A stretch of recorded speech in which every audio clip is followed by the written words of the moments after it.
Assalamualaikum warahmatullahi wabarakatuh. Perkenalkan, nama saya Riana Septiani. Saya duduk di bangku kelas 10 di SMA Negeri 1 Pagaden, Kota Subang. Materi yang akan dibahas yaitu 1. Perspektif hukum tertulis dan tidak tertulis, 2. Pengertian dan fungsi hukum, 3. Pengertian dan fungsi HAM, 4. Penerapan hukum dan HAM. Perspektif hukum tertulis dan tidak tertulis. Apa sih perbedaan antara hukum tertulis dan tidak tertulis? Jadi, yang membedakan hukum tertulis dan tidak tertulis adalah hukum tertulis merupakan hukum yang dicantumkan dalam berbagai peraturan perundang-undangan. Sedangkan hukum tidak tertulis merupakan norma atau peraturan yang sudah digunakan oleh masyarakat dalam kehidupan sehari-hari. Contoh hukum tertulis dan tidak tertulis yaitu hukum tertulis dibagi menjadi 2, yaitu telah terkodifikasi. Contohnya KUHP dan KUHD.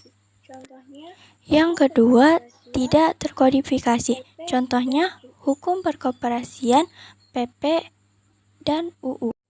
Contoh hukum tidak tertulis yaitu hukum adat, dekret presiden, pidato presiden, pengambilan keputusan berdasarkan musyawarah, moral, dan etika. Kenapa hukum tertulis dan tidak tertulis itu penting dalam kehidupan masyarakat? Untuk memberikan kepastian hukum yang adil bagi masyarakat di Indonesia, baik kepada korban ataupun pelaku yang melakukan kejahatan. Selain itu, hukum tertulis dan tidak tertulis dapat menjamin dan melindungi hak-hak yang dimiliki oleh setiap orang. Selain itu, dapat membantu dalam meningkatkan keterbukaan dan kepuasan masyarakat kepada penegak hukum. Pengertian dan fungsi hukum. Menurut SM Amin, hukum adalah sekumpulan peraturan yang terdiri atas norma dan sanksi-sanksi. Fungsi hukum dalam masyarakat yaitu untuk menjamin keamanan dalam masyarakat dan jaminan struktur sosial yang diharapkan oleh masyarakat. Contoh penerapan hukum dalam kehidupan sehari-hari di sekolah. 1. Siswa wajib mengikuti upacara pengibaran bendera setiap Senin pagi.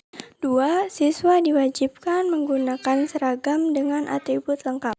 3. Siswa tidak boleh merokok di sekolah. Penerapan dan fungsi HAM. Apa itu HAM?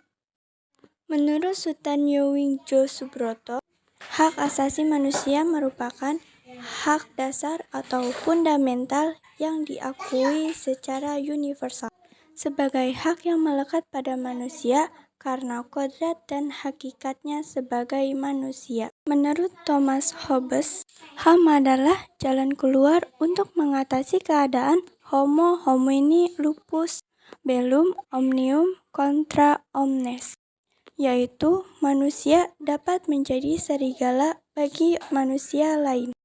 Jadi kesimpulannya, hak asasi manusia adalah kristalisasi berbagai sistem nilai dan filsafat tentang manusia dan seluruh aspek kehidupannya.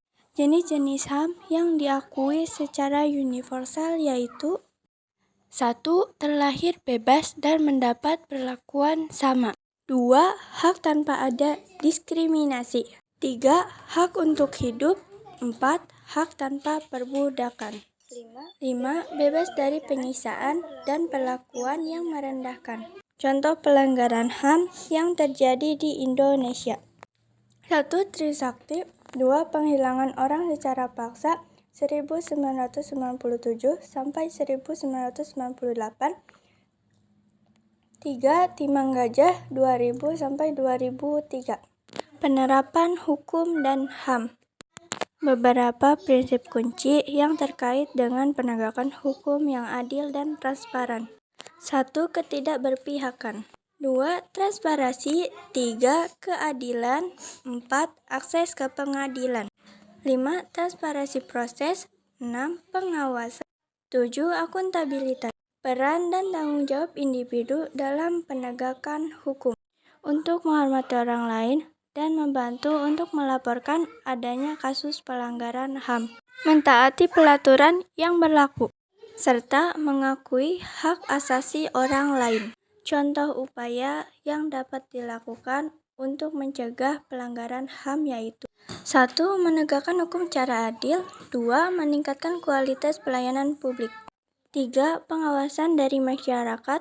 4. Menyebarluaskan pendidikan HAM. Sekian dari saya. Wassalamualaikum warahmatullahi wabarakatuh.